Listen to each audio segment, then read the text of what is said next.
चलिए देखते हैं what are the characteristics of the company. Exam में आपको एक क्वेश्चन आ सकता है कि define company and what are the characteristics of the company. So let's begin.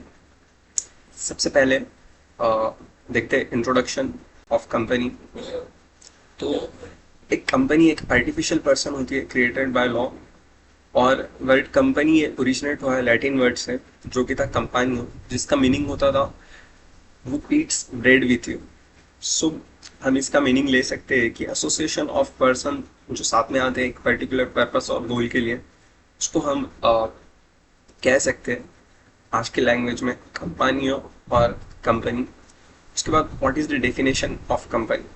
तो कंपनी की जो डेफिनेशन है वो section two sub section 2 sub clause 20 में दी हुई है। उसके हिसाब से कंपनी यानी company is a company incorporate under this act, और प्रीवियस एक्ट में भी इनकॉर्पोरेट हुई होंगी तो हम उसे भी कंपनी कहेंगे। ये कंपनी सेक्शन कंपनी एक्ट 2030 में इसकी डेफिनेशन दी। ओके, कंपनी एक्ट 2030 में। उसके बाद हम देखते हैं कैरेक्टरिस्टिक्स ऑफ द कंपनी क्या है। First, independent identity from its member. सबसे इंपॉर्टेंट ये है कि फ्रॉम इट्स मेंबर। तो कंपनी जो है, कंपनी उसकी जो आइडेंटिटी है वो इंडिपेंडेंट है। इंडिपेंडेंट है किससे? मेंबर्स से। ओके, क्योंकि इसका मतलब ये होता है कि कंपनी ने कोई एक्ट किया तो उसके लिए मेंबर्स लायबल नहीं होंगे। ठीक है, तो इसलिए उसकी इंडिपेंडेंट आइडेंटिटी है मेंबर्स, और मेंबर्स ने कोई एक्ट किया तो उसके लिए कंपनी लायबल नहीं हो। ओके, तो इसका मतलब होता है company independent from its member. Second is perpetual succession. What is perpetual succession? Perpetual succession यानी अगर किसी कंपनी के मेंबर की डेथ हो जाए, फॉर एग्जांपल डेथ हो जाए, तो इससे कंपनी जो है उसकी डेथ नहीं होगी, उसकी डेथ नहीं होगी। Okay, so company will not die if its member die. और कैन स्यू और बी स्यू मतलब कंपनी किसी पे मुकदमा कर सकती है, ओके, और कोई कंपनी पे मुकदमा कर सकता है। ठीक है, कॉमन सील जैसे कि सिग्नेचर होती है हमारी, फॉर एग्जांपल हमारी सिग्नेचर, तो कंपनी की भी एक सिग्नेचर होती है, स्टैम्प होता है, स्टैम्प होता है। तो उसे हम क्या कहेंगे? कॉमन सील, जो कि यूज किया जाता है ऑफिशियल पर्पसेस के लिए। ठीक है, तो ये है कंपनी के कुछ कैरेक्टरिस्टिक्स जो कि है independent identity, perpetual succession, can sue, be sued and common seal. और उसके बाद हम देखते हैं some other characteristics of the company जो कि सेपरेट प्रॉपर्टी। तो कंपनी जो है वो सेपरेट प्रॉपर्टी ले सकती है, उसका यूज कर सकती है, उसको डेप्ट के सेल कर सकती है एट द टाइम ऑफ डेप्ट।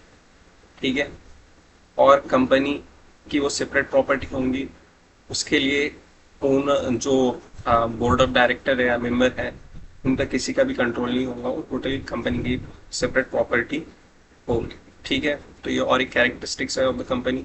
और एक characteristic transferability of share, easily can transfer the share. ठीक है, easily can transfer the share. Restrictions just in case कब है? प्राइवेट कंपनी हो तो क्या है? रिस्ट्रिक्शंस है, some restriction on the transferability of share. Either company can transfer the shares easy. ठीक है, कंपनी क्या है? एक लीगल एंटिटी है, या हम कह सकते हैं जूरिस्टिक पर्सन जिसको लॉ ने बनाया है, और कंपनी के पास सारे अधिकार हैं जो एक नॉर्मल ह्यूमन बीइंग के पास होते हैं, क्योंकि कंपनी क्या है? Artificial person. ओके, सो चलिए एक बार वापस से देख लेते हैं सारे जो कैरेक्टरिस्टिक्स हमने देखे क्या क्या है कंपनी के। तो कंपनी की इंडिपेंडेंट आइडेंटिटी है from its member, perpetual succession है कंपनी के पास, कंपनी पे कोई मुकदमा कर सकता है और कंपनी भी उस पर कर सकती है, कंपनी के पास खुद का स्टैम्प सिग्नेचर है ऑफिशियल कामों के लिए, कंपनी एक सेपरेट प्रॉपर्टी है, ट्रांसफर ऑफ शेयर कर सकती है, लीगल एंटिटी है। उसके बाद हम देखते हैं कंफ्यूजन क्या है कंपनी का। तो कंपनी जो है वो क्रिएशन ऑफ लॉ है, लीगल एंटिटी है, उसके पास सारे अधिकार है जो एक आर्टिफिशियल पर्सन के पास या नॉर्मल ह्यूमन बीइंग के पास होते हैं। फीचर्स ऑफ कंपनी कुछ है, transferability of shares, perpetual succession, common seal, etc हम कहेंगे है। और कंपनी वो होती है, कंपनी की डेफिनेशन दी है सेक्शन 2 सब क्लॉज 20 में। ओके, सो उसके हिसाब से कंपनी वो है जो इनकॉर्पोरेट की गई कंपनीज एक्ट या any previous act. So thank you so much.